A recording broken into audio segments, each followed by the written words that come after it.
जी के भाई कुलदीप, आज हम पढ़ेंगे भारत के संविधान को, लेकिन किताब की तरह नहीं, बल्कि रियल फील के साथ, आसान ट्रिक के साथ। चलिए शुरू करते हैं। 15 अगस्त 1947 भारत आजाद हो चुका था, लेकिन देश के सामने एक बड़ा सवाल खड़ा था। अब देश चलेगा कैसे? ना कोई नियम, ना कोई कानून, ना कोई व्यवस्था। अगर जल्द फैसला नहीं हुआ तो आजादी अराजकता में बदल सकती थी। और तब कुछ लोगों ने बैठकर भारत की किस्मत लिखनी शुरू की। ये कहानी है भारत के संविधान की और उन 395 अनुच्छेदों की जिन्होंने भारत को बनाया। अनुच्छेद 1 संविधान की पहली लाइन, भारत राज्यों का संघ होगा। इस एक लाइन ने भारत को हमेशा के लिए मजबूत बना दिया। अब भारत टूट नहीं सकता था।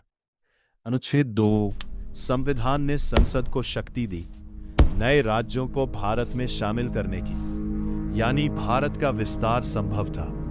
अनुच्छेद 3 राज्य बनाना, राज्य तोड़ना, नाम बदलना, अब यह अधिकार पार्लियामेंट के पास था। अनुच्छेद 4 राज्यों के बदलाव के नियम तय किए गए ताकि देश में व्यवस्था बनी रहे। अनुच्छेद 5 अब सवाल था, कौन होगा भारत का नागरिक? संविधान ने तय किया, जो भारत में जन्मा वो भारत का नागरिक। अनुच्छेद 6 जो लोग पाकिस्तान से भारत आए उन्हें नागरिकता। अनुच्छेद 7 जो लोग पाकिस्तान गए उनकी नागरिकता खत्म, लेकिन कुछ को वापसी का मौका भी मिला। अनुच्छेद 8 विदेशों में रहने वाले भारतीयों को भी नागरिकता का अधिकार मिला। अनुच्छेद 9 दूसरे देश की नागरिकता तो भारतीय नागरिकता खत्म। अनुच्छेद 10 नागरिकता जारी रहेगी जब तक संसद नया कानून ना बनाए। अनुच्छेद 11 नागरिकता के नियम तय करने की शक्ति संसद को दी गई। अनुच्छेद 12 राज्य की परिभाषा तय हुई ताकि सरकार भी कानून के अंदर रहे। अनुच्छेद 13 मौलिक अधिकारों के खिलाफ कोई कानून नहीं बनेगा। अनुच्छेद 14 सब बराबर है, संविधान ने बराबरी का अधिकार दिया। अनुच्छेद 15 धर्म, जाति, लिंग, किसी आधार पर भेदभाव नहीं। अनुच्छेद 16 सरकारी नौकरी में बराबरी का अधिकार। अनुच्छेद 17 अछूत प्रथा खत्म, संविधान की बड़ी जीत। अनुच्छेद 18 सरकारी उपाधियों पर रोक, सब बराबर। अनुच्छेद 19 आजादी के 6 अधिकार, बोलने की, घूमने की, रहने की, काम करने की। अनुच्छेद 20 बिना कानून सजा नहीं। अनुच्छेद 21 जीवन का अधिकार, सबसे बड़ा अधिकार। अनुच्छेद 22 गिरफ्तारी के नियम तय। अनुच्छेद 23 मानव तस्करी पर रोक। अनुच्छेद 24 बाल मजदूरी पर रोक। अनुच्छेद 25 धर्म की आजादी। अनुच्छेद 26 धार्मिक संस्थाओं को अधिकार। अनुच्छेद 27 धर्म के लिए टैक्स नहीं। अनुच्छेद 28 धार्मिक शिक्षा पर नियम। अनुच्छेद 29 संस्कृति और भाषा की रक्षा। अनुच्छेद 30 अल्पसंख्यकों को शिक्षा का अधिकार। अनुच्छेद 31 से 35 मौलिक अधिकारों की सुरक्षा। अनुच्छेद 36 से 50 राज्य नीति के निर्देशक सिद्धांत। गरीबी खत्म करो, शिक्षा दो, न्याय दो। 26 नवंबर 1949 संविधान तैयार हुआ, लेकिन क्या यह काम करेगा? समय बीता और आज भारत दुनिया का सबसे बड़ा लोकतंत्र है। यह सिर्फ अनुच्छेद नहीं, यह भारत की ताकत है। भाग 4 राज्य के नीति निर्देशक तत्व। आर्टिकल 36 से 51 भारत का संविधान सिर्फ कानून नहीं, ये देश को चलाने की दिशा है और इस दिशा को तय करते हैं। संविधान का भाग 4 राज्य के नीति निर्देशक तत्व। ये ऐसे नियम हैं जो सरकार को बताते हैं देश कैसे बेहतर बनेगा, गरीबी कैसे कम होगी, न्याय कैसे मिलेगा और हर नागरिक की जिंदगी कैसे बेहतर बनेगी। आइए एक एक अनुच्छेद को आसान भाषा में समझते हैं। अनुच्छेद 36 राज्य की परिभाषा। अनुच्छेद 36 बताता है कि राज्य का मतलब क्या है। ये सिर्फ केंद्र सरकार नहीं, इसमें शामिल है राज्य सरकार, नगर पालिका, पंचायत और सभी सरकारी संस्थाएं, मतलब जहां भी सरकार काम करती है वो सब राज्य माने जाएंगे। अनुच्छेद 37 नीति निर्देशक तत्व का महत्व। अनुच्छेद 37 कहता है ये नियम अदालत में लागू नहीं कराए जा सकते, लेकिन सरकार के लिए इन्हें मानना जरूरी है। मतलब सरकार को देश के विकास के लिए इन नियमों के अनुसार काम करना ही होगा। अनुच्छेद 38 सामाजिक और आर्थिक न्याय। अनुच्छेद 38 कहता है सरकार को ऐसा समाज बनाना चाहिए जहां सभी को बराबरी मिले, गरीबी कम हो, अमीरी गरीबी का अंतर घटे, हर व्यक्ति को सम्मान मिले। अनुच्छेद 39 समान अवसर और न्याय।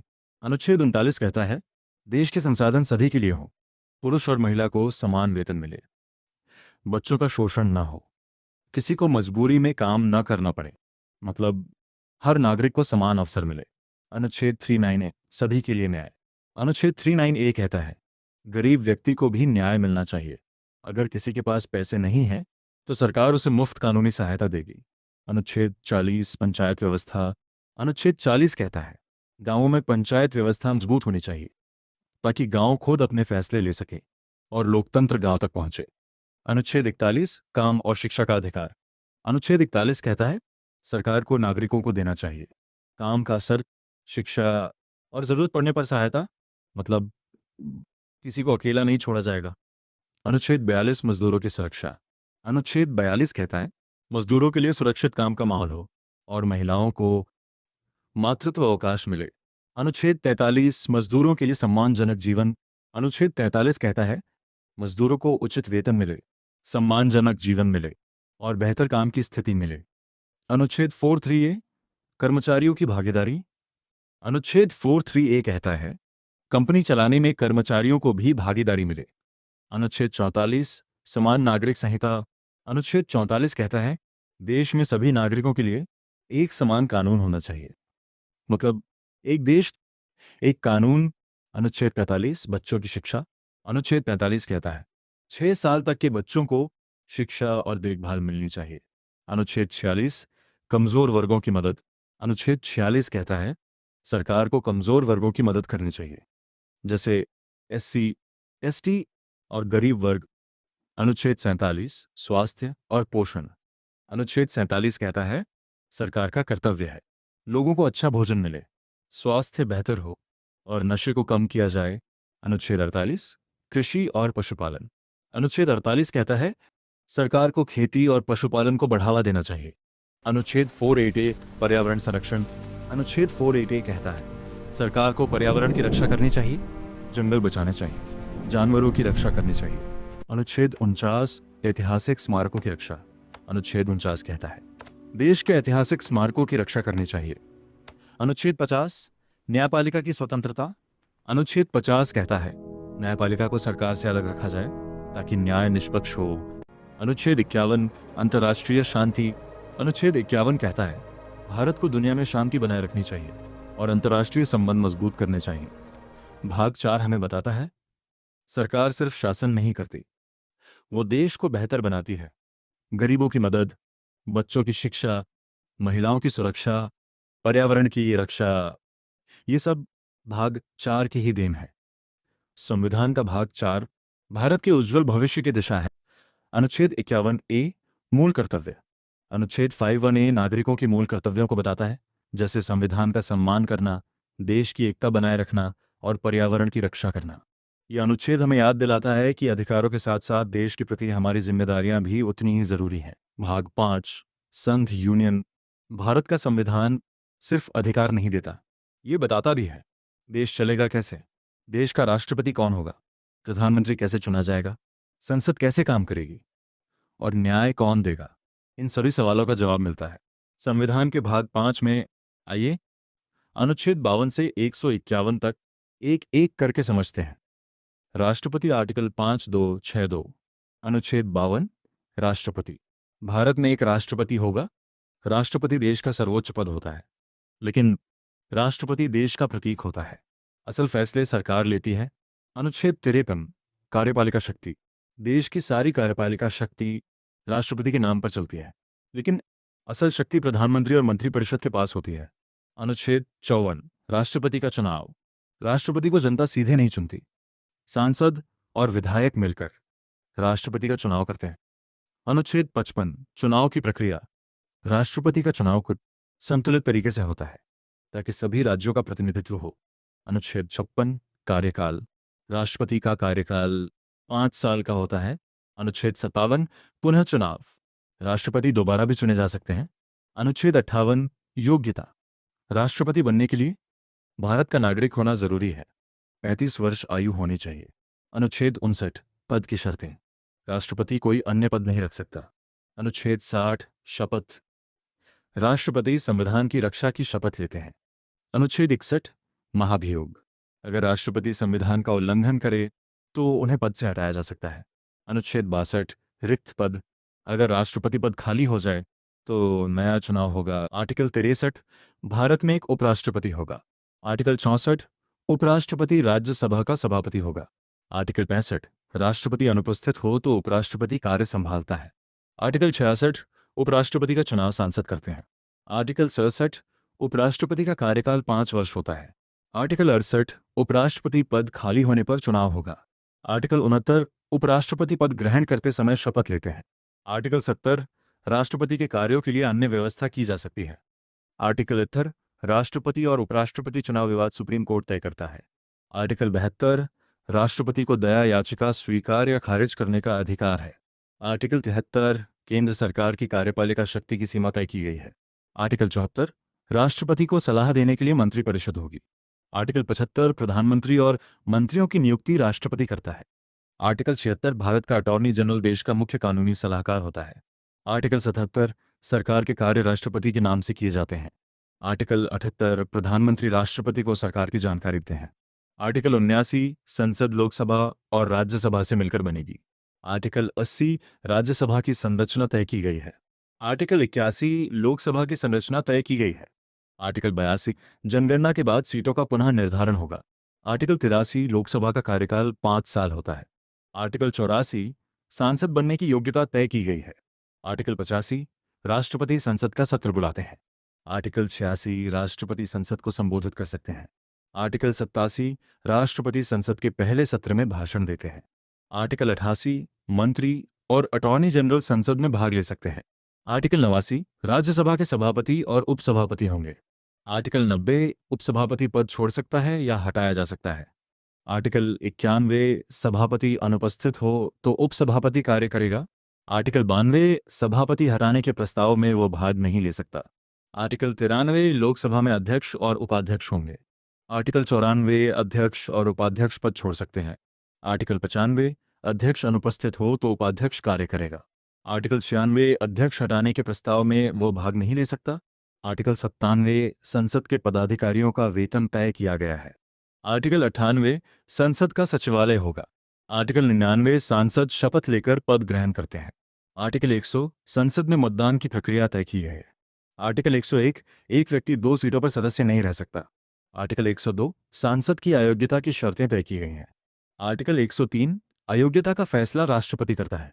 आर्टिकल 104, गलत तरीके से बैठने पर दंड दिया जा सकता है। आर्टिकल 105, सांसदों को विशेष अधिकार और विशेषाधिकार मिलते हैं। आर्टिकल 106, सांसदों का वेतन तय किया जाता है। आर्टिकल 107, संसद में विधेयक पेश करने की प्रक्रिया बताई गई है। आर्टिकल 108, दोनों सदनों में मतभेद हो तो संयुक्त बैठक होती है। आर्टिकल 109, मनी बिल केवल लोकसभा में पेश होता है। आर्टिकल 110, मनी बिल की परिभाषा दी गई है। आर्टिकल 111, राष्ट्रपति विधेयक को मंजूरी देते हैं। आर्टिकल 112, वार्षिक बजट संसद में पेश किया जाता है। आर्टिकल 113, खर्च के प्रस्ताव संसद में रखे जाते हैं। आर्टिकल 114, सरकार को खर्च की अनुमति दी जाती है। आर्टिकल 115, अतिरिक्त बजट की व्यवस्था होती है। आर्टिकल 116, वोट ऑन अकाउंट की व्यवस्था होती है। आर्टिकल 117, वित्तीय विधेयकों के विशेष नियम है। आर्टिकल 118, संसद अपने नियम बनाती है। आर्टिकल 119, वित्तीय कार्यों की प्रक्रिया तय होती है। आर्टिकल 120, संसद की भाषा हिंदी या अंग्रेजी होती है। आर्टिकल 121, न्यायाधीशों के आचरण पर चर्चा सीमित होती है।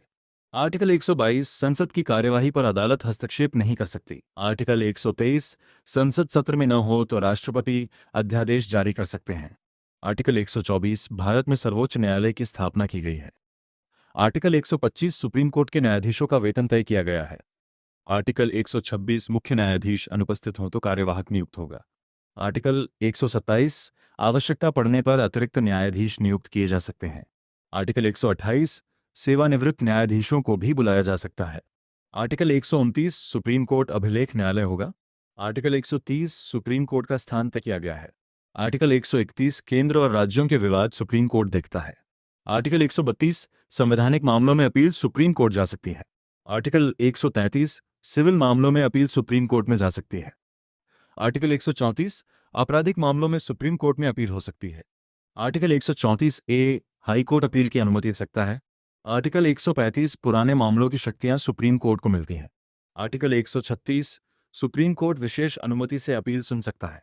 आर्टिकल 137 सुप्रीम कोर्ट अपने निर्णय की समीक्षा कर सकता है। आर्टिकल 138 सुप्रीम कोर्ट की शक्तियां बढ़ाई जा सकती हैं। आर्टिकल 139 सुप्रीम कोर्ट को अतिरिक्त अधिकार दिए जा सकते हैं। आर्टिकल 139 ए मामलों को एक कोर्ट से दूसरे कोर्ट में भेजा जा सकता है। आर्टिकल 140 सुप्रीम कोर्ट को सहायक शक्तियां दी जा सकती हैं। आर्टिकल 141 सुप्रीम कोर्ट का निर्णय सभी अदालतों पर लागू होगा। आर्टिकल 142 सुप्रीम कोर्ट पूर्ण न्याय के लिए आदेश दे सकता है। आर्टिकल 143 राष्ट्रपति सुप्रीम कोर्ट से सलाह मांग सकते हैं। आर्टिकल 144 सभी अधिकारी सुप्रीम कोर्ट की मदद करेंगे। आर्टिकल 145 सुप्रीम कोर्ट अपने नियम बना सकता है। आर्टिकल 146 सुप्रीम कोर्ट के कर्मचारियों की नियुक्ति होती है। आर्टिकल 147 संविधान की व्याख्या का अधिकार दिया गया है। आर्टिकल 148 भारत में नियंत्रक एवं महालेखा परीक्षक सीएजी होगा। आर्टिकल 149 सीएजी के कार्य और जिम्मेदारियां तय की गई हैं। आर्टिकल 150 सरकारी खातों का स्वरूप तय किया जाता है। आर्टिकल 151 सीएजी की रिपोर्ट संसद में प्रस्तुत की जाती है। भाग 6 राज्य स्टेट्स। अध्याय 1 सामान्य जनरल। आर्टिकल 152 इस भाग में राज्य शब्द की परिभाषा दी गई है। अध्याय 2 राज्य की कार्यपालिका एग्जीक्यूटिव। आर्टिकल 153 प्रत्येक राज्य में एक राज्यपाल होगा। आर्टिकल 154 राज्य की कार्यकारी शक्ति राज्यपाल में निहित होती है। आर्टिकल 155 राज्यपाल की नियुक्ति राष्ट्रपति द्वारा की जाती है। आर्टिकल 156 राज्यपाल राष्ट्रपति की इच्छा तक पद पर बनाता है। आर्टिकल 157 राज्यपाल बनने की योग्यता बताई गई है। आर्टिकल 158 राज्यपाल के पद की शर्तें और सुविधाएं बताई गई हैं। आर्टिकल 159 राज्यपाल पद की शपथ लेता है। आर्टिकल 160 विशेष परिस्थितियों में राज्यपाल की व्यवस्था राष्ट्रपति करता है। आर्टिकल 161 राज्यपाल को क्षमा, दया, दंड कम करने की शक्ति दी गई है। आर्टिकल 162 राज्य की कार्यकारी शक्ति की सीमा बताई गई है। राज्य मंत्री परिषद। आर्टिकल 163 राज्यपाल को सलाह देने के लिए मंत्री परिषद होगी। आर्टिकल 164 मुख्यमंत्री और मंत्रियों की नियुक्ति राज्यपाल करता है। आर्टिकल 165 राज्य का महाधिवक्ता नियुक्त किया जाता है। आर्टिकल 166 राज्य सरकार के कार्यों का संचालन कैसे होगा बताया गया है। आर्टिकल 167 मुख्यमंत्री का राज्यपाल के प्रति कर्तव्य बताया गया है। अध्याय 3 राज्य विधानमंडल स्टेट लेजिस्लेचर। आर्टिकल 168 राज्य में विधानमंडल की संरचना बताई गई है। आर्टिकल 169 विधान परिषद की स्थापना या समाप्ति का प्रावधान। आर्टिकल 170 विधानसभा की संरचना और सदस्य संख्या। आर्टिकल 171 विधान परिषद की संरचना। आर्टिकल 172 विधानसभा की अवधि 5 वर्ष होगी। आर्टिकल 173 विधानसभा सदस्य बनने की योग्यता। आर्टिकल 174 राज्यपाल विधानमंडल की बैठक बुलाता है। आर्टिकल 175 राज्यपाल का विधानमंडल को संबोधित करने का अधिकार। आर्टिकल 176 राज्यपाल का विशेष अभिभाषण। आर्टिकल 177 मंत्री और महाधिवक्ता सदन में बोल सकते हैं। पदाधिकारी। आर्टिकल 178 विधानसभा अध्यक्ष और उपाध्यक्ष का चुनाव। आर्टिकल 179 अध्यक्ष और उपाध्यक्ष पद से हटाए जा सकते हैं। आर्टिकल 180 अध्यक्ष अनुपस्थित होने पर उपाध्यक्ष कार्य संभालता है। आर्टिकल 181 अध्यक्ष के खिलाफ प्रस्ताव में अध्यक्ष भाग नहीं लेगा। विधान परिषद। आर्टिकल 182 विधान परिषद के सभापति और उपसभापति। आर्टिकल 183 सभापति और उपसभापति का पद। आर्टिकल 184 सभापति अनुपस्थित होने पर व्यवस्था। आर्टिकल 185 सभापति के खिलाफ प्रस्ताव की प्रक्रिया। कार्य संचालन। आर्टिकल 186 अध्यक्ष सभापति के वेतन और भत्ते। आर्टिकल 187 विधानमंडल सचिवालय। आर्टिकल 188 सदस्य शपथ लेते हैं। आर्टिकल 189 मतदान और निर्णय प्रक्रिया। सदस्यता। आर्टिकल 190 सीट खाली होने की स्थिति। आर्टिकल 191 सदस्यता के लिए अयोग्यता। आर्टिकल 192 अयोग्यता का निर्णय राज्यपाल करता है। आर्टिकल 193 अयोग्य सदस्य पर दंड। विशेषाधिकार। आर्टिकल 194 विधानमंडल के विशेषाधिकार। आर्टिकल 195 वेतन और भत्ते। विधायी प्रक्रिया। आर्टिकल 196 विधेयक पारित करने की प्रक्रिया। आर्टिकल 197 धन विधेयक की विशेष प्रक्रिया। आर्टिकल 198 धन विधेयक की परिभाषा। आर्टिकल 199 धन विधेयक क्या होता है। आर्टिकल 200 राज्यपाल विधेयक को मंजूरी देता है। आर्टिकल 201 राष्ट्रपति के पास विधेयक भेजा जा सकता है। वित्तीय विषय। आर्टिकल 202 राज्य का वार्षिक बजट। आर्टिकल 203 बजट पर चर्चा और मतदान। आर्टिकल 204 विनियोग विधेयक। आर्टिकल 205 अतिरिक्त अनुदान। आर्टिकल 206 अंतरिम बजट। आर्टिकल 207 वित्तीय विधेयकों पर विशेष प्रावधान। प्रक्रिया। आर्टिकल 208 विधानमंडल नियम बनाता है। आर्टिकल 209 वित्तीय कार्यों की प्रक्रिया। आर्टिकल 210 विधानमंडल में भाषा का प्रयोग। आर्टिकल 211 न्यायाधीशों के आचरण पर चर्चा नहीं होगी। आर्टिकल 212 अदालतें विधानमंडल की कार्यवाही में हस्तक्षेप नहीं करेंगी। अध्याय 4 राज्यपाल द्वारा अध्यादेश। आर्टिकल 213 राज्यपाल अध्यादेश जारी कर सकता है। अध्याय 5 उच्च न्यायालय। आर्टिकल 214 प्रत्येक राज्य में उच्च न्यायालय होगा। आर्टिकल 215 उच्च न्यायालय अदालत की अवमानना दंडित कर सकता है। आर्टिकल 216 उच्च न्यायालय की संरचना। आर्टिकल 217 न्यायाधीशों की नियुक्ति। आर्टिकल 218 न्यायाधीशों पर प्रावधान। आर्टिकल 219 न्यायाधीश शपथ लेते हैं। आर्टिकल 220 न्यायाधीश प्रैक्टिस नहीं करेंगे। आर्टिकल 221 न्यायाधीशों का वेतन। आर्टिकल 222 न्यायाधीश का स्थानांतरण। आर्टिकल 223 कार्यवाहक मुख्य न्यायाधीश। आर्टिकल 224 अतिरिक्त न्यायाधीश नियुक्ति। आर्टिकल 224 ए सेवानिवृत्त न्यायाधीश नियुक्ति। आर्टिकल 225 उच्च न्यायालय का अधिकार क्षेत्र। आर्टिकल 226 रिट जारी करने की शक्ति। आर्टिकल 227 अधीनस्थ न्यायालयों पर नियंत्रण। आर्टिकल 228 संविधान से जुड़े मामलों का स्थानांतरण। आर्टिकल 229 उच्च न्यायालय कर्मचारी नियुक्ति। आर्टिकल 230 अधिकार क्षेत्र का विस्तार। आर्टिकल 231 संयुक्त उच्च न्यायालय। अध्याय 6 अधीनस्थ न्यायालय।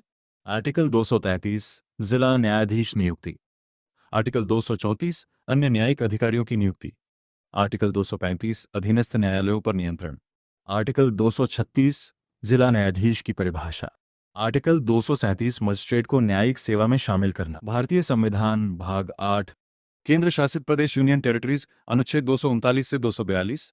आर्टिकल 239 केंद्र शासित प्रदेशों का प्रशासन राष्ट्रपति द्वारा नियुक्त प्रशासक के माध्यम से किया जाएगा।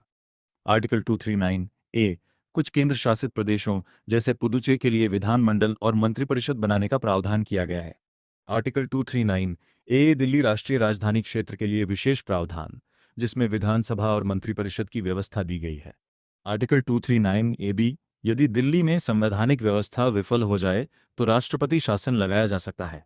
आर्टिकल 239 बी केंद्र शासित प्रदेशों के प्रशासक को अध्यादेश जारी करने की शक्ति दी गई है। आर्टिकल 240 राष्ट्रपति कुछ केंद्र शासित प्रदेशों के लिए नियम और कानून बना सकता है।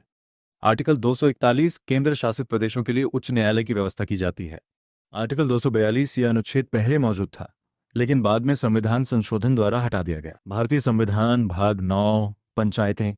भाग 9 को 73वां संवैधानिक संशोधन अधिनियम 1992 के माध्यम से जोड़ा गया जिससे पंचायती राज को संवैधानिक दर्जा मिला। अनुच्छेद 243 से 243 ओ। आर्टिकल 243 पंचायतों से जुड़े महत्वपूर्ण शब्दों और परिभाषाओं को स्पष्ट किया गया है। आर्टिकल 243 से ग्राम सभा को पंचायतों के कार्यों में निर्णय लेने की शक्ति दी गई है। आर्टिकल 243 बी प्रत्येक राज्य में 3 स्तरीय पंचायत व्यवस्था स्थापित की जाएगी। आर्टिकल 243 सी पंचायतों की संरचना और सदस्यों की संख्या निर्धारित की जाती है। आर्टिकल 243 डी पंचायतों में अनुसूचित जाति जनजाति और महिलाओं के लिए आरक्षण का प्रावधान है। आर्टिकल 243 सी पंचायतों की अवधि 5 वर्ष निर्धारित की गई है। आर्टिकल 243 एफ पंचायत सदस्य बनने की अयोग्यता के प्रावधान बताए गए हैं। आर्टिकल 243 जी पंचायतों को विकास और प्रशासन के अधिकार दिए गए हैं। आर्टिकल 243 एच पंचायतों को कर लगाने और धन प्राप्त करने की शक्ति दी गई है। आर्टिकल 243 आई राज्य वित्त आयोग पंचायतों की वित्तीय स्थिति की समीक्षा करेगा। आर्टिकल 243 जे पंचायतों के लेखे जोखे और ऑडिट का प्रावधान किया गया है। आर्टिकल 243 के पंचायत चुनावों के संचालन के लिए राज्य चुनाव आयोग की व्यवस्था की गई है। आर्टिकल 243 एल केंद्र शासित प्रदेशों में पंचायतों की व्यवस्था लागू करने का प्रावधान है। आर्टिकल 243 एन कुछ क्षेत्रों को पंचायत व्यवस्था से बाहर रखने का प्रावधान है। आर्टिकल 243 एन पहले से लागू पंचायत कानूनों को जारी रखने का प्रावधान किया गया है। आर्टिकल 243 पंचायत चुनावों में अदालतों के हस्तक्षेप पर रोक लगाई गई है। भारतीय संविधान भाग 10 अनुसूचित और जनजातीय क्षेत्र आर्टिकल्स 244 ए भाग 10 अनुसूचित और जनजातीय क्षेत्रों के प्रशासन से संबंधित है, जो 5वीं अनुसूची और 6ठी अनुसूची के माध्यम से जनजातीय समुदायों के अधिकारों की सुरक्षा करता है। आर्टिकल 244 एक 5वीं अनुसूची के प्रावधान अनुसूचित क्षेत्रों और जनजातीय समुदायों के प्रशासन पर लागू होते हैं। आर्टिकल 244(2) 6ठी अनुसूची के प्रावधान असम, मेघालय, त्रिपुरा और मिजोरम के जनजातीय क्षेत्रों पर लागू होते हैं। आर्टिकल 244 ए संसद को असम के जनजातीय क्षेत्रों को मिलाकर स्वायत्त राज्य बनाने की शक्ति दी गई है। भारतीय संविधान का भाग 10 जनजातीय समुदायों की पहचान, संस्कृति और अधिकारों की सुरक्षा की मजबूत नींव है, जो भारत के विविधता में एकता को और मजबूत बनाता है। भारतीय संविधान भाग 11 संघ और राज्यों के बीच संबंध आर्टिकल्स 245, 263 ये भाग भारतीय संविधान की संघीय व्यवस्था की रीढ़ है, जिसमें केंद्र और राज्यों के बीच शक्तियों का बंटवारा 7वीं अनुसूची के माध्यम से किया गया है। अध्याय 1 विधायी संबंध आर्टिकल्स 245, 255 आर्टिकल 245 संसद पूरे भारत के लिए और राज्य विधानमंडल अपने राज्य के लिए कानून बना सकते हैं। आर्टिकल 246 संसद और राज्यों के बीच विधायी शक्तियों का बंटवारा संघ सूची, राज्य सूची और समवर्ती सूची के अनुसार किया गया है। आर्टिकल 246 ए वस्तु एवं सेवा कर जीएसटी पर केंद्र और राज्यों दोनों को कानून बनाने की शक्ति दी गई है। आर्टिकल 247 संसद अतिरिक्त न्यायालय स्थापित कर सकती है। आर्टिकल 248 अवशिष्ट विषयों पर कानून बनाने की शक्ति संसद को दी गई है। आर्टिकल 249 राष्ट्रीय हित में संसद राज्य सूची के विषयों पर कानून बना सकती है। आर्टिकल 250 राष्ट्रीय आपातकाल के दौरान संसद राज्य सूची पर कानून बना सकती है। आर्टिकल 251 संसद और राज्य कानून में टकराव होने पर संसद का कानून प्रभावी रहेगा। आर्टिकल 252 दो या अधिक राज्यों के अनुरोध पर संसद उनके लिए कानून बना सकती है। आर्टिकल 253 अंतर्राष्ट्रीय समझौतों को लागू करने के लिए संसद कानून बना सकती है। आर्टिकल 254 समवर्ती सूची में टकराव होने पर केंद्रीय कानून को प्राथमिकता मिलेगी। आर्टिकल 255 राष्ट्रपति की सिफारिश से संबंधित प्रक्रियाओं को वैध माना जाएगा। अध्याय 2 प्रशासनिक संबंध आर्टिकल्स 256, 263 आर्टिकल 256 राज्यों को केंद्र द्वारा बनाए गए कानूनों का पालन करना अनिवार्य है। आर्टिकल 257 केंद्र राज्यों को प्रशासनिक दिशा निर्देश दे सकता है। आर्टिकल 258 केंद्र राज्य सरकार को अपने कार्य सौंप सकता है। आर्टिकल 258 ए राज्य सरकार केंद्र को अपने कार्य सौंप सकती है। आर्टिकल 259 निरस्त किया गया, अब लागू नहीं है। आर्टिकल 260 भारत सरकार विदेशी क्षेत्रों के प्रशासनिक कार्य संभाल सकती है। आर्टिकल 261 राज्यों के सार्वजनिक अभिलेख और न्यायिक निर्णय पूरे भारत में मान्य होंगे। आर्टिकल 262 अंतर्राज्यीय नदी जल विवादों के समाधान का प्रावधान किया गया है। आर्टिकल 263 अंतर्राज्यीय परिषद की स्थापना कर राज्यों के बीच विवादों का समाधान किया जा सकता है। भारतीय संविधान का भाग 11 केंद्र और राज्यों के बीच संतुलन बनाए रखता है और भारत की संघीय व्यवस्था को मजबूत आधार प्रदान करता है। यही है भारत की एकता की असली ताकत।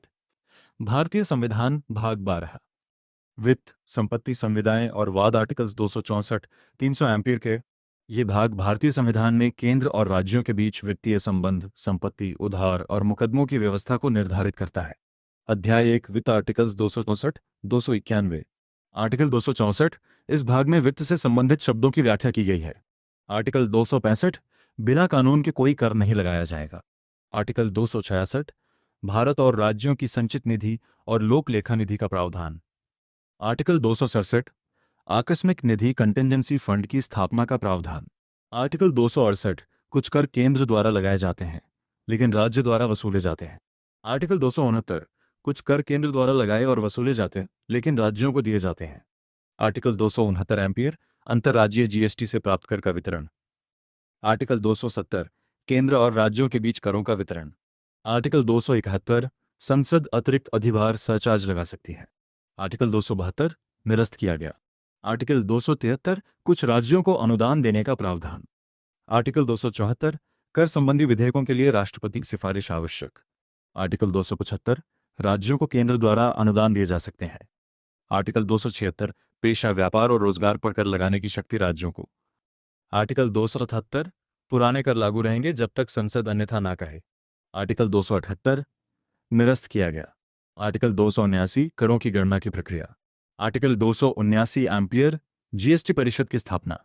आर्टिकल 280 वित्त आयोग की स्थापना।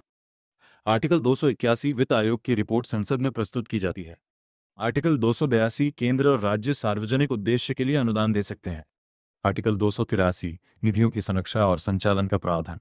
आर्टिकल 284 न्यायालयों और सरकारी अधिकारियों द्वारा प्राप्त धन का प्रबंधन। आर्टिकल 285 केंद्र की संपत्ति राज्य कर से मुक्त होगी। आर्टिकल 286 राज्यों को कुछ कर लगाने पर प्रतिबंध। आर्टिकल 287 बिजली पर कुछ करों से छूट। आर्टिकल 288 जल या बिजली पर करों पर प्रतिबंध। आर्टिकल 289 राज्यों की संपत्ति केंद्र कर से मुक्त होगी। आर्टिकल 290 कुछ खर्चों का समायोजन। आर्टिकल 290 एम्पियर कुछ धार्मिक संस्थाओं को भुगतान का प्रावधान। आर्टिकल 291 निरस्त किया गया।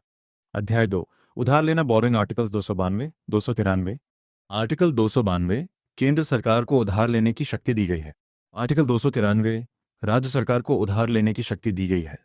अध्याय 3 संपत्ति संविदाएं और वाद। आर्टिकल्स 294 300 आर्टिकल 294 केंद्र और राज्यों के बीच संपत्ति का हस्तांतरण। आर्टिकल 295 अन्य मामलों में संपत्ति का हस्तांतरण। आर्टिकल 296 बिना मालिक वाली संपत्ति सरकार को मिलेगी। आर्टिकल 297 समुद्र और समुद्री संसाधन केंद्र के अधिकार में होंगे। आर्टिकल 298 सरकार व्यापार और अनुबंध कर सकती है। आर्टिकल 299 सरकारी अनुबंध करने की प्रक्रिया। आर्टिकल 300 सरकार पर मुकदमा किया जा सकता है। अध्याय 4 संपत्ति का अधिकार। Article 300 ampere. आर्टिकल 300 एम्पियर किसी व्यक्ति को कानून के बिना उसकी संपत्ति से वंचित नहीं किया जाएगा। भारतीय संविधान का भाग 12 देश की आर्थिक व्यवस्था, सरकारी संपत्ति और वित्तीय संतुलन की नींव है, जो केंद्र और राज्यों के बीच मजबूत वित्तीय संबंध सुनिश्चित करता है। भारतीय संविधान भाग 13 व्यापार, वाणिज्य और समागम की स्वतंत्रता। आर्टिकल्स 301 307 यह भाग भारतीय संविधान में पूरे देश में व्यापार की स्वतंत्रता और आर्थिक एकता को सुनिश्चित करता है। आर्टिकल 301 पूरे भारत में व्यापार, वाणिज्य और समागम की स्वतंत्रता की गारंटी दी गई है। आर्टिकल 302 संसद को सार्वजनिक हित में व्यापार की स्वतंत्रता पर उचित प्रतिबंध लगाने की शक्ति दी गई है। आर्टिकल 303 केंद्र और राज्यों को व्यापार में भेदभाव करने वाले कानून बनाने से रोका गया है। आर्टिकल 304 राज्यों को अन्य राज्यों से आने वाले माल पर कर लगाने और उचित प्रतिबंध लगाने की अनुमति दी गई है। आर्टिकल 305 मौजूदा कानूनों और राज्य के व्यापारिक एकाधिकार की सुरक्षा का प्रावधान किया गया है। आर्टिकल 306 यह अनुच्छेद संविधान संशोधन द्वारा हटा दिया गया है। आर्टिकल 307 व्यापार की स्वतंत्रता से जुड़े प्रावधानों को लागू करने के लिए प्राधिकरण नियुक्त करने का प्रावधान है। भारतीय संविधान का भाग 13 पूरे देश को एक आर्थिक इकाई बनाता है, जिससे व्यापार स्वतंत्र रहता है और भारत की आर्थिक एकता मजबूत होती है। भारतीय संविधान भाग 14 संघ और राज्यों के अधीन सेवाएं। आर्टिकल्स 308 323 यह भाग भारतीय संविधान में सरकारी सेवाओं, सिविल सेवकों के अधिकारों और संघ लोक सेवा आयोग तथा राज्य लोक सेवा आयोगों से संबंधित प्रावधानों को निर्धारित करता है। अध्याय 1 सेवाएं। आर्टिकल्स 308 314 आर्टिकल 308 यह अनुच्छेद पहले जम्मू और कश्मीर से संबंधित था, जो अब अप्रासंगिक हो गया है। आर्टिकल 309 संघ और राज्य सेवाओं की भर्ती और सेवा शर्तों का निर्धारण किया गया है। आर्टिकल 310 सरकारी कर्मचारी राष्ट्रपति या राज्यपाल के प्रसाद पर्यंत पद पर बने रहते हैं। आर्टिकल 311 सरकारी कर्मचारियों को बर्खास्त या पदावनत करने से पहले सुरक्षा प्रदान की गई है। आर्टिकल 312 संसद अखिल भारतीय सेवाओं की स्थापना कर सकती है। आर्टिकल 312 अखिल भारतीय सेवाओं की सेवा शर्तों में परिवर्तन का प्रावधान। आर्टिकल 313 पुराने सेवा नियमों को जारी रखने का प्रावधान। आर्टिकल 314 यह अनुच्छेद संविधान संशोधन द्वारा निरस्त कर दिया गया है। अध्याय 2 लोक सेवा आयोग। आर्टिकल्स 315 323 आर्टिकल 315 संघ और राज्यों के लिए लोक सेवा आयोग की स्थापना का प्रावधान। आर्टिकल 316 लोक सेवा आयोग के सदस्यों की नियुक्ति और कार्यकाल। आर्टिकल 317 लोक सेवा आयोग के सदस्यों को हटाने की प्रक्रिया। आर्टिकल 318 आयोग के सदस्यों और कर्मचारियों की सेवा शर्तों के नियम बनाने की शक्ति। आर्टिकल 319 आयोग के सदस्यों के पद छोड़ने के बाद अन्य पदों पर प्रतिबंध। आर्टिकल 320 लोक सेवा आयोग के कार्य और जिम्मेदारियां। आर्टिकल 321 आयोग के कार्यों का विस्तार करने की शक्ति। आर्टिकल 322 लोक सेवा आयोग के खर्च की व्यवस्था। आर्टिकल 323 लोक सेवा आयोग की रिपोर्ट राष्ट्रपति या राज्यपाल को प्रस्तुत की जाती है। भाग 14 ट्रिब्यूनल्स। आर्टिकल्स 323 से 323 बी। यह भाग 42वां संवैधानिक संशोधन अधिनियम 1976 द्वारा जोड़ा गया। आर्टिकल 323 से प्रशासनिक विवादों के समाधान के लिए अधिकरण ट्राइब्यूनल्स की स्थापना का प्रावधान। आर्टिकल 323 बी अन्य मामलों के लिए विशेष अधिकरण स्थापित करने का प्रावधान। भारतीय संविधान का भाग 14 सरकारी सेवाओं की निष्पक्षता, कर्मचारियों की सुरक्षा और लोक सेवा आयोग की स्वतंत्रता सुनिश्चित करता है। यही है मजबूत प्रशासन की नींव। भारतीय संविधान भाग 15 निर्वाचन चुनाव। अनुच्छेद 324 से 329 ए। यह भाग भारतीय संविधान में स्वतंत्र और निष्पक्ष चुनाव की व्यवस्था सुनिश्चित करता है, जिसकी जिम्मेदारी भारत निर्वाचन आयोग को दी गई है। आर्टिकल 324 चुनावों का अधीक्षण, निर्देशन और नियंत्रण निर्वाचन आयोग के अधीन होगा। आर्टिकल 325 किसी भी नागरिक को धर्म, जाति, लिंग या मूल वंश के आधार पर मतदाता सूची से बाहर नहीं किया जाएगा। आर्टिकल 326 लोकसभा और राज्य विधानसभा के चुनाव वयस्क मताधिकार के आधार पर होंगे। आर्टिकल 327 संसद को चुनाव से संबंधित कानून बनाने की शक्ति दी गई है। आर्टिकल 328 राज्य विधानमंडल को राज्य चुनावों के लिए कानून बनाने की शक्ति दी गई है। आर्टिकल 329 चुनाव से जुड़े मामलों में अदालतों के हस्तक्षेप पर रोक लगाई गई है। आर्टिकल 329 से यह अनुच्छेद पहले प्रधानमंत्री के चुनाव विवाद से संबंधित था, जिसे बाद में संविधान संशोधन द्वारा हटा दिया गया। भारतीय संविधान का भाग 15 लोकतंत्र की सबसे मजबूत नींव है, जो हर नागरिक को मतदान का अधिकार देता है और निष्पक्ष चुनाव की गारंटी सुनिश्चित करता है। भारतीय संविधान भाग 16 विशेष प्रावधान SC/ST पिछड़े वर्ग। अनुच्छेद 330 से 342 ए। यह भाग भारतीय संविधान में सामाजिक न्याय और राजनीतिक प्रतिनिधित्व सुनिश्चित करता है। आर्टिकल 330 लोकसभा में अनुसूचित जाति और अनुसूचित जनजाति के लिए सीटों का आरक्षण किया गया है। आर्टिकल 331 लोकसभा में एंग्लो इंडियन समुदाय के प्रतिनिधित्व का प्रावधान था, जिसे 104वां संवैधानिक संशोधन अधिनियम 2019 द्वारा समाप्त किया गया। आर्टिकल 332 राज्य विधानसभाओं में अनुसूचित जाति और अनुसूचित जनजाति के लिए सीटों का आरक्षण किया गया है। आर्टिकल 333 राज्य विधानसभाओं में एंग्लो इंडियन प्रतिनिधित्व का प्रावधान था, जिसे अब समाप्त कर दिया गया है। आर्टिकल 334 अनुसूचित जाति और जनजाति के आरक्षण की अवधि 2030 तक बढ़ाई गई है। आर्टिकल 335 सरकारी सेवाओं में अनुसूचित जाति और जनजाति के दावों का ध्यान रखा जाएगा। आर्टिकल 336 एंग्लो इंडियन समुदाय के लिए कुछ सेवाओं में विशेष प्रावधान किया गया था। आर्टिकल 337 एंग्लो इंडियन समुदाय के शैक्षणिक अनुदानों का प्रावधान किया गया था। आर्टिकल 338 राष्ट्रीय अनुसूचित जाति आयोग की स्थापना का प्रावधान किया गया है। आर्टिकल 338 से राष्ट्रीय अनुसूचित जनजाति आयोग की स्थापना का प्रावधान किया गया है। आर्टिकल 338 भी राष्ट्रीय पिछड़ा वर्ग आयोग की स्थापना का प्रावधान किया गया है। आर्टिकल 339 अनुसूचित क्षेत्रों और जनजातीय क्षेत्रों के प्रशासन पर केंद्र का नियंत्रण। आर्टिकल 340 पिछड़े वर्गों की स्थिति की जांच के लिए आयोग नियुक्त किया जा सकता है। आर्टिकल 341 अनुसूचित जातियों की सूची राष्ट्रपति द्वारा निर्धारित की जाती है। आर्टिकल 342 अनुसूचित जनजातियों की सूची राष्ट्रपति द्वारा निर्धारित की जाती है। आर्टिकल 342 से सामाजिक और शैक्षणिक रूप से पिछड़े वर्गों की सूची का प्रावधान किया गया है। भारतीय संविधान का भाग 16 सामाजिक न्याय की मजबूत नींव है, जो कमजोर वर्गों को प्रतिनिधित्व देता है और भारत को समानता की ओर आगे बढ़ाता है। भारतीय संविधान भाग 17 राजभाषा ऑफिशियल लैंग्वेज। अनुच्छेद 343 से 351 ये भाग भारतीय संविधान में संघ की भाषा, राज्यों की भाषाओं और न्यायपालिका की भाषा से संबंधित प्रावधान निर्धारित करता है। अध्याय 1 संघ की भाषा। आर्टिकल्स 343 344। आर्टिकल 343 संघ की राजभाषा हिंदी और लिपि देवनागरी होगी, जबकि अंकों का रूप अंतर्राष्ट्रीय रहेगा। आर्टिकल 344 राजभाषा के संबंध में आयोग और संसदीय समिति के गठन का प्रावधान किया गया है। अध्याय 2 प्रादेशिक भाषाएं। Articles 345 347 D. आर्टिकल 345 राज्य अपनी राजभाषा या राजभाषाओं का चयन कर सकते हैं।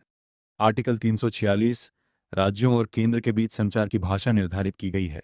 आर्टिकल 347 किसी राज्य की जनसंख्या के एक वर्ग की भाषा के लिए विशेष प्रावधान किया जा सकता है। अध्याय 3 न्यायपालिका की भाषा। आर्टिकल्स 348 349। आर्टिकल 348 सर्वोच्च न्यायालय, उच्च न्यायालय और विधेयकों के लिए अंग्रेजी भाषा का प्रयोग होगा। आर्टिकल 349 भाषा से संबंधित कानून बनाने के लिए विशेष प्रक्रिया निर्धारित की गई है। अध्याय 4 विशेष निर्देश आर्टिकल 350 351 आर्टिकल 350 नागरिक किसी भी भाषा में अपनी शिकायत सरकार को दे सकता है। आर्टिकल 350 ए प्राथमिक शिक्षा मातृभाषा में देने की सुविधा का प्रावधान किया गया है। आर्टिकल 350 बी भाषाई अल्पसंख्यकों के लिए विशेष अधिकारी की नियुक्ति की जाएगी। आर्टिकल 351 हिंदी भाषा के विकास और प्रचार के लिए निर्देश दिए गए हैं। भारतीय संविधान का भाग 17 भारत की भाषाई विविधता को सम्मान देता है, हिंदी को बढ़ावा देता है और हर भाषा को समान महत्व प्रदान करता है। यही है भारत की सांस्कृतिक शक्ति। भारतीय संविधान भाग 18 आपातकालीन प्रावधान इमरजेंसी प्रोविजंस अनुच्छेद 352 से 360। यह भाग भारतीय संविधान में असाधारण परिस्थितियों में केंद्र सरकार को विशेष शक्तियां प्रदान करता है, जो भारत शासन अधिनियम 1935 से प्रेरित हैं और बाद में 44वां संविधान संशोधन अधिनियम 1978 द्वारा संशोधित किए गए। आर्टिकल 352 युद्ध, बाहरी आक्रमण या सशस्त्र विद्रोह की स्थिति में राष्ट्रीय आपातकाल घोषित किया जा सकता है। आर्टिकल 353 राष्ट्रीय आपातकाल लागू होने पर केंद्र सरकार की शक्तियां बढ़ जाती हैं। आर्टिकल 354 आपातकाल के दौरान राजस्व वितरण में परिवर्तन किया जा सकता है। आर्टिकल 355 केंद्र का कर्तव्य है कि वह राज्यों को बाहरी आक्रमण और आंतरिक अशांति से सुरक्षित रखे। आर्टिकल 356 राज्य में संवैधानिक व्यवस्था विफल होने पर राष्ट्रपति शासन लगाया जा सकता है। आर्टिकल 357 राष्ट्रपति शासन के दौरान संसद राज्य की विधायी शक्तियों का प्रयोग कर सकती है। आर्टिकल 358 राष्ट्रीय आपातकाल के दौरान मौलिक अधिकारों में कुछ प्रतिबंध लगाए जा सकते हैं। आर्टिकल 359 आपातकाल के दौरान कुछ मौलिक अधिकारों के प्रवर्तन को स्थगित किया जा सकता है। आर्टिकल 360 भारत की वित्तीय स्थिरता को खतरा होने पर वित्तीय आपातकाल लगाया जा सकता है। भारतीय संविधान का भाग 18 संकट के समय देश की सुरक्षा की ढाल है, जो भारत की एकता, अखंडता और स्थिरता को हर परिस्थिति में मजबूत बनाए रखता है। भारतीय संविधान भाग 19 प्रकीर्ण मिसलेनियस अनुच्छेद 361 से 367। यह भाग भारतीय संविधान के अंतर्गत प्रशासनिक कार्यों को सुचारू रूप से चलाने के लिए विशेष और तकनीकी प्रावधान प्रदान करता है। आर्टिकल 361 राष्ट्रपति और राज्यपाल को उनके आधिकारिक कार्यों के लिए न्यायालयी कार्यवाही से छूट दी गई है। आर्टिकल 361 ए संसद और राज्य विधानसभाओं की कार्यवाही के प्रकाशन को संरक्षण दिया गया है। आर्टिकल 361 बी लाभ के राजनीतिक पद धारण करने पर अयोग्यता का प्रावधान किया गया है।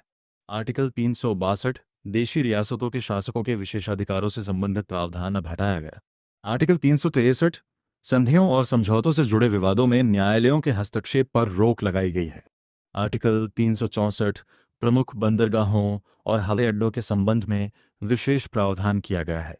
आर्टिकल 365 यदि राज्य केंद्र के निर्देशों का पालन नहीं करता तो संवैधानिक कार्रवाई की जा सकती है। आर्टिकल 366 संविधान में प्रयुक्त विभिन्न शब्दों की परिभाषाएं दी गई हैं। आर्टिकल 367 संविधान की व्याख्या और अर्थ समझने के नियम निर्धारित किए गए हैं। भारतीय संविधान का भाग 19 प्रशासनिक स्पष्टता, संवैधानिक सुरक्षा और शासन की निरंतरता सुनिश्चित करता है। यही है मजबूत लोकतंत्र की तकनीकी नींव। भारतीय संविधान भाग 20 संविधान संशोधन अमेंडमेंट ऑफ द कॉन्स्टिट्यूशन अनुच्छेद 368। यह भाग भारतीय संविधान में संविधान संशोधन की प्रक्रिया और संसद की शक्तियों को निर्धारित करता है। आर्टिकल 368 संसद को संविधान में संशोधन करने, परिवर्तन करने या नए प्रावधान जोड़ने की शक्ति दी गई है। आर्टिकल 368 प्रक्रिया संविधान संशोधन विधेयक संसद के किसी भी सदन में प्रस्तुत किया जा सकता है।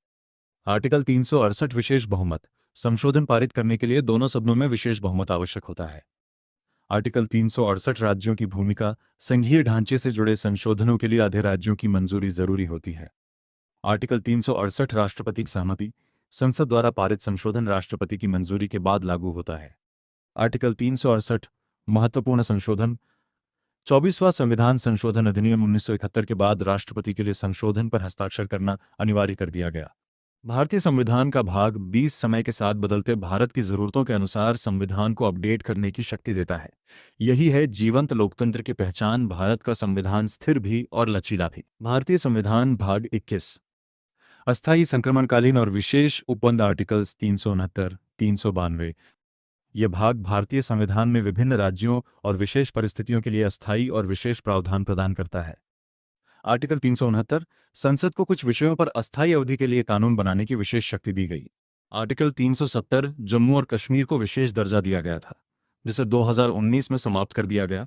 आर्टिकल 371 महाराष्ट्र और गुजरात के लिए विशेष प्रावधान किए गए हैं।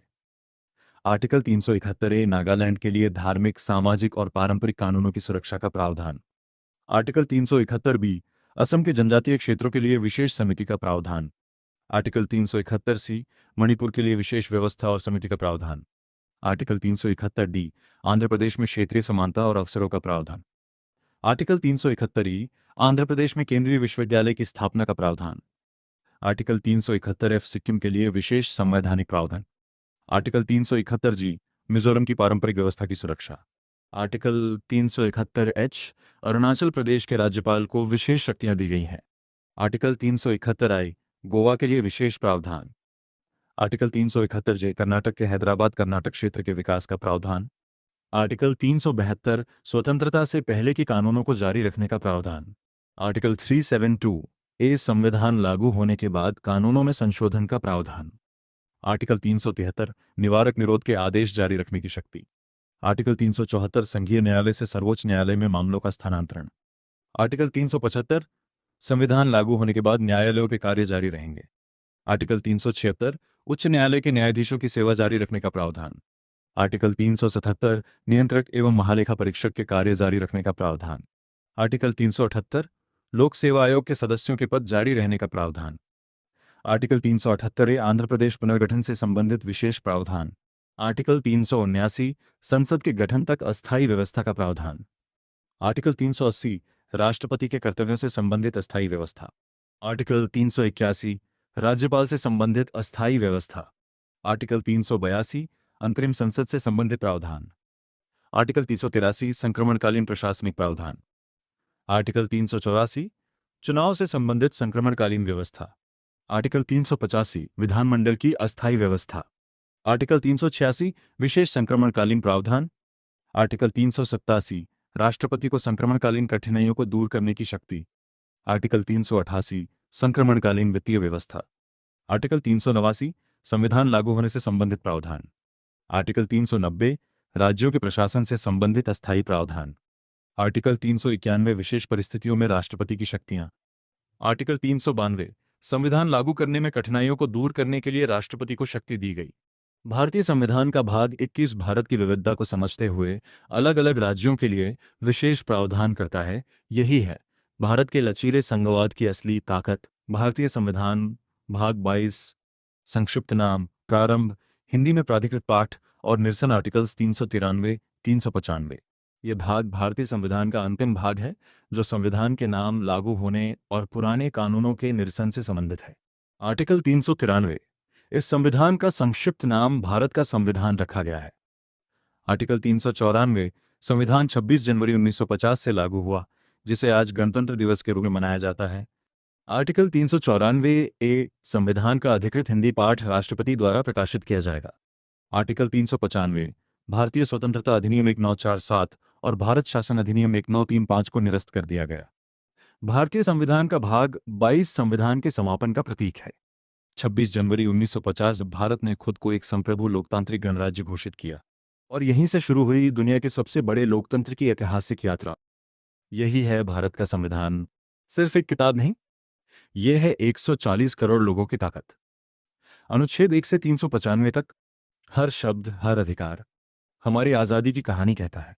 लेकिन क्या आप जानते हैं संविधान के कुछ ऐसे रहस्य भी हैं जो बहुत कम लोगों को पता है।